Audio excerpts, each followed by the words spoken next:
And welcome back to Marriage Matters, episode 3. I am once again joined by Greg Schutte. He is not a doctor, but he is a licensed social worker. Thank you for bringing that up. I'm happy. Well, we had to correct that this week. He's very blessed by it that people think that, but he is not a doctor. Yeah.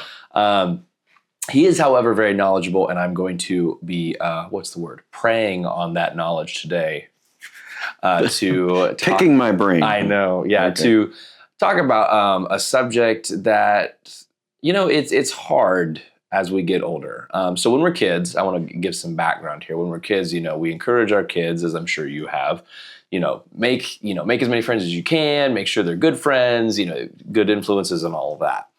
The problem is, as we get older, we find that it becomes either more and more difficult to be friends with individuals because of differences in schedules and, personalities and priorities and all of that.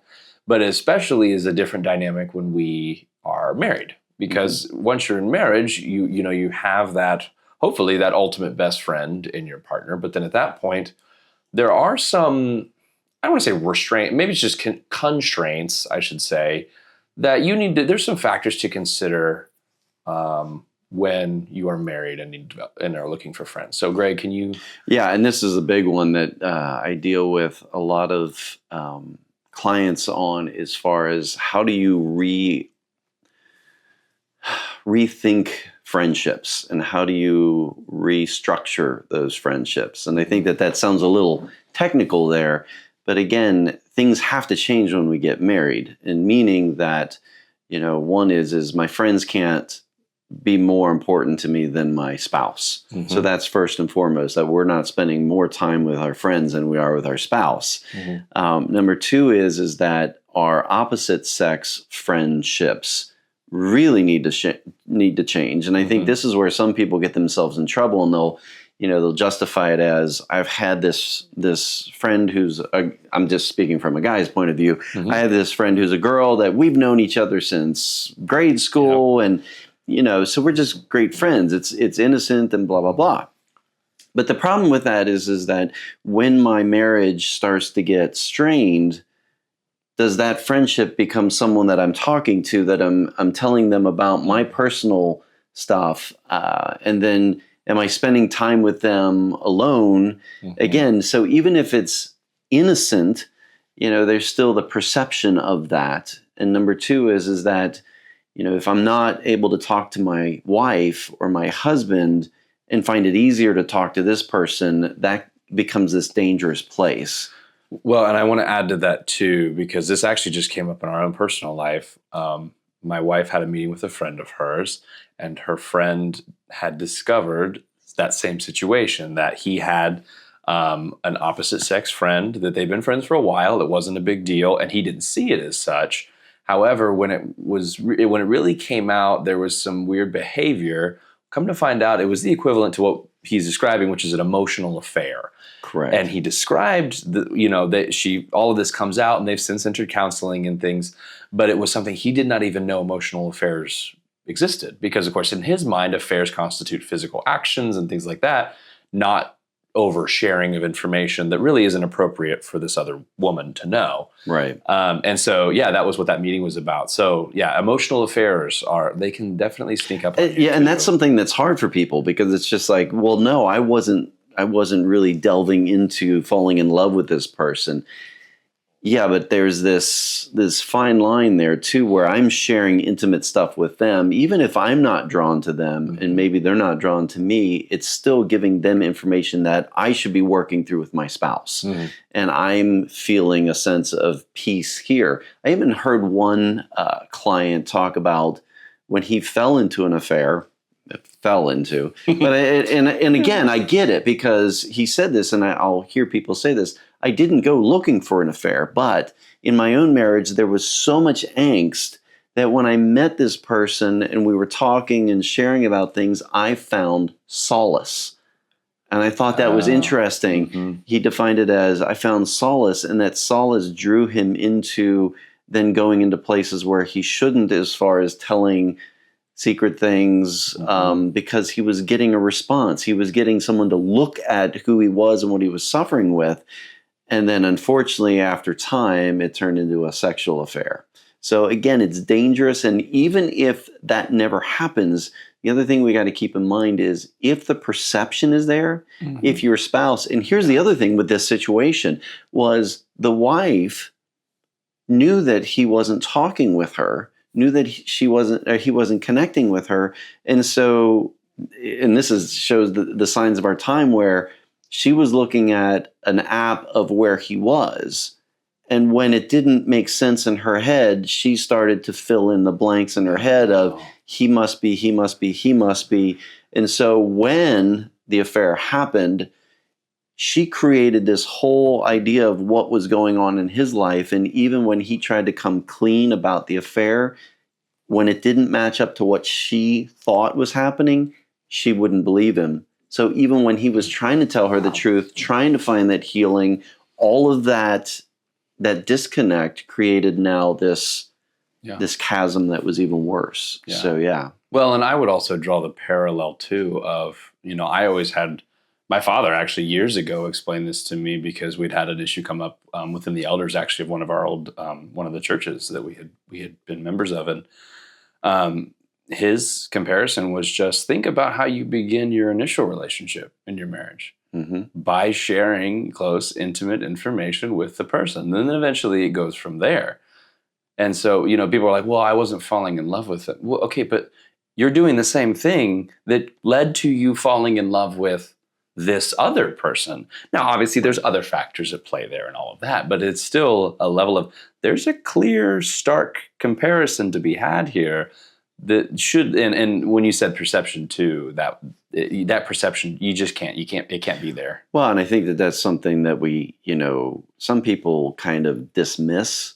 But again, I've heard it put this way: is we got to be careful of scandal, because that scandal can lead to so much distrust between spouses, even if it was innocent. Because again, we fill in the blank and we start to think different things, and it's hard to know what to believe, it's not a good place to go. Yeah. And I think the other thing that then plays out here is when I'm at odds with my spouse. So the first thing that we're always suggesting is work with your spouse. If you are finding a difficulty in trying to work through things with them, then get a third party. And I would suggest someone, and again, I'm not just trying to sell my profession here, but you want someone where you can keep those secrets, well, I guess, secrets that you as a couple don't want out everywhere in confidentiality with a therapist that's trying to work with you, hopefully has your best interest in mind. Both of your best interests. Both of your, I had a client say, well, we've been looking for a counselor, but she'd never been to therapy before. She goes, I don't need anybody else taking his side. And I said, all due respect, ma'am, you realize you call it a therapist, right? They're not supposed to take sides. It's not a thing. I said, right. Their main obligation is impartiality, moderating, and confidentiality. And she was like, oh, okay, great. But in defense here, I think this is important because a lot of times as a therapist, you try and play that neutral ground. You're trying to work with both of them. But there's times when you really have to dig in with one or the other. And I often find when you start doing that, the one will start to be, you're picking on me. I feel like you're attacking me. It's like, hold on. I've got to dig in here. So sometimes the perception is, and you got to walk that road lightly. But with that said, it's, having that person that you can have that confidentiality with and work through issues. Because often the other thing that can get us in trouble is not the opposite sex kind of connection, but it's talking with your friends about problems in your marriage. And you got to be careful with that. One of the things my wife has said to me at times when she's been out with other women, she said, I struggle when I hear them putting their husband down or degrading them or even stating stuff that's true. But there's this negative, she's like, I'm always trying to build up my marriage. And she says, I understand they're struggling, but we got to be careful of that too, because now that sets a tone too. And it's like, are you working with him? Are you working with her? Or again, you just out here trying to get therapy from the general audience. And then to take it a step even beyond is how often, and I see this a lot too, where people will try and reach out to their family. Mm-hmm. And this becomes a dangerous thing. And so I want to be very clear here. I'm not telling people don't talk to your family, don't talk to your friends, don't. A couple of things. You want people that are going to really encourage you in the right direction. You want people that are going to want the best for you. And the best for you isn't always, well, dump that jerk or run somewhere, get away from him. It should be, are you seeking the help that you need? Are you, really, I can't think through all the things that they would ask, but are you working through this? Are you talking to him? If you can't talk to him, are you trying to see an individual therapist? Are you, really encouraging them to work through things? Yeah. Because people that want to just lead you to divorce quickly don't necessarily have your best interest in mind. And the other thing with family is, we want that support. Mm-hmm. I love my family and they want the best for me, but sometimes what that does is that sours them towards my spouse, and they could start to then just take my side too quickly, and that doesn't help. So we got to be careful with those where we get support, but we're not just dumping everything there. Yeah. And I would add to that too, I know this is kind of a different audience, but I do want to say too, to our engaged couples, this is something my wife and I, we've been married. Oh goodness. Don't let your wife see this. It'll be 4 years in May. How crazy is that? Wow. So we will be married 4 years at that point. Wow, that's awesome. I'm so excited for us. So anyway, 4 years in May. But one of the things we thought about when we were sending out wedding invitations, nowadays it's, let's come to our party and, enjoy and celebrate our marriage. And it is. Don't get me wrong. It's celebration for sure. Absolutely. And congratulations to all of you that are engaged. However, the other thought I want to bring into it though is keep in mind that same sentiment about support when you're choosing your people coming to your wedding, because they're witnesses. And it's more than just a legal obligation, especially if you're a person of faith, as we both happen to be. But even outside of that, even if you're someone that's not a person of faith and you want, you're inviting people to a wedding, those individuals, they're there to witness your wedding and also voice their support. That's why the officiant reaches out to the congregation or the audience or whatever throughout several points through the ceremony, depending on how you do it, to ask, does anybody object? Does anybody, and it's not, to be cute or to whatever, this word formal thing that they need to fill in. It's because they're asking the audience, do you affirm, will you support this marriage as one, not pitting one against the other? And so when we invited individuals to our wedding, we were like, man, I'd love to have this person here, but honestly, I don't know if I could call on them to keep me accountable. See, and that's another key thing that I agree as far as finding friendships that will do that. Because we live in a time right now where it's one of those, you're married until you're unhappy and then you have a right to leave. I've heard people in hard situations will say to me, I didn't sign up for this. To which I respond, au contraire, yes, you did. And I know it's hard. I get it. Mm-hmm. And people can argue. And so from a more secular view, the world's going to tell you, if you're not happy here, then run. The problem is that that's not always the best. Mm-hmm. I mean, if we're talking dangerous, okay, we've got a whole different ball of wax. But just severe issues, even with infidelity, just running, we got to be careful with that, because a lot of people, you take these same behaviors, these same things that created a distance and a difficulty in our marriage, and you just go into another relationship doing the same thing. But when researchers find that it's the best thing for us and for our family is to work through the issues, to do the hard work on both parts, not just one or the other, to really transform your life. And so when you find people that are willing to help you, and that's why this is where I really encourage people who are looking for a therapist to find someone who specializes in marriage, not just someone who does therapy and will work with a married couple. And I'm not trying to disrespect therapists in that, but sometimes, as a therapist, we can get into this mode of working with a lot of individuals where it's, well, you do what makes you happy. You do what makes you feel the best. And, But a marriage therapist really digs in because they know that if I help you heal this and do the hard work, it can make your marriage 10 times stronger, even after an affair. Mm-hmm. And again, I'm not encouraging you to have an affair to strengthen your marriage. It's just, I've seen where marriages can become stronger when they heal from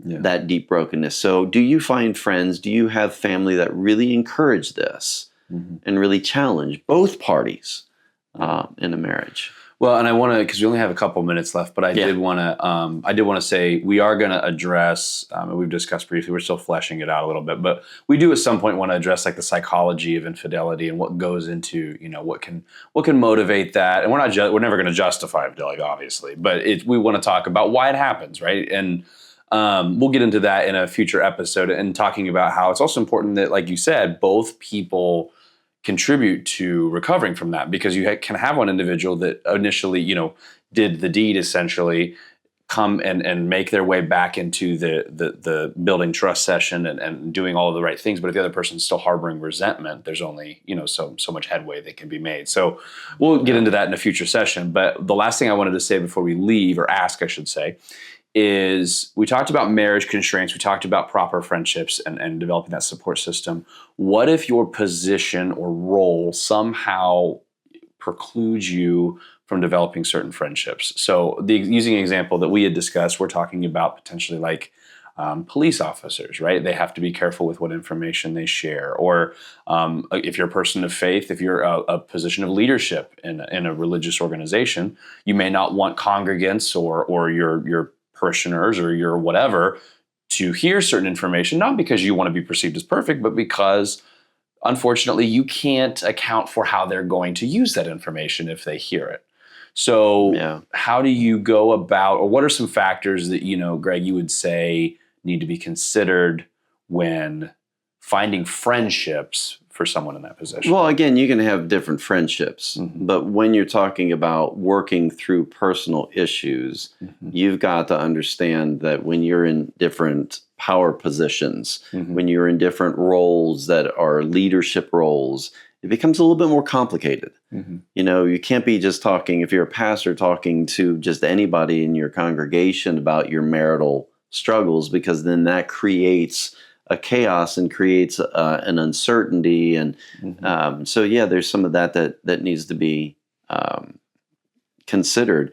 We've tried to, we've talked about running marriage programs at like police stations with police or firemen and all of that. But then there's always that concern of, hey, I don't want all my buddies here knowing about my personal problems. And that's fair. And so I think and I've seen this because we counsel, I've counseled pastors, I've counseled priests, I've counseled, different people at different times. And so even for them, they will make decisions like, well, I will drive an hour north to a therapist up here or somewhere. So, I can work through my issues. You don't want someone to be alone. And I think that's hard when you're in a power position, you're in a higher position, whatever you want to call it.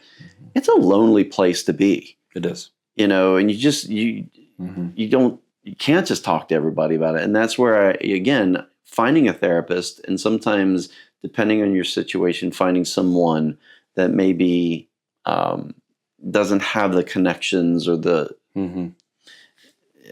I don't know how else to say well, that. I was just going to say that someone safe zone. of a similar disposition, just not in your sphere of influence. I mean, one of the things. Correct. My wife deals with this because she's in a leadership position at a church, and one of the things she deals with is the same situation. So she's looked at other individuals that are in church leadership, but at other churches that we don't normally interface with on a daily basis. Now, there's always going to be some chance of overlap because of the location. You're limited by what you have, and we have a 1-year-old, so you can't go very far, right?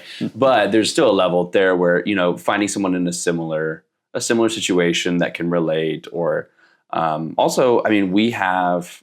So I've worked with rehab and addict groups in the past, and one of the things we have, if you really can't get around the location or out of your sphere of influence, just having a signed and agreed upon set of confidentiality terms. It says pretty much, what we say here doesn't leave here because Well, and let me give you another example, just more personally here is as a therapist, I need a therapist. I need a confidant. I need a spiritual director. And so even with that, I need to choose somebody that also keeps that confidentiality because, if I need to talk through situations about a client, that plays out in that role. And so there's those agreements that we have to go into with another therapist, again, to keep that confidentiality, but to maintain our own mental health and our own. Yep. So yeah, all of that has to be, I can't just go to anybody and just start spilling about anybody that I'm working with because there's confidentiality. So you've got to think those things out and you've got to, ensure those. Yeah. Set proper expectations. Yeah. Perfect. All right. Well, we are out of time. Thank you so much, Greg, for episode 3. My pleasure. He really just can't stand doing these episodes. No. So I love getting into them. I know. This is the fun part of our day. Yep. So, well, without further ado, thank you so much for joining us for episode 3 of Marriage Matters. And please, please, please remember that your marriage is a gift and it really does matter. See you next time. See ya.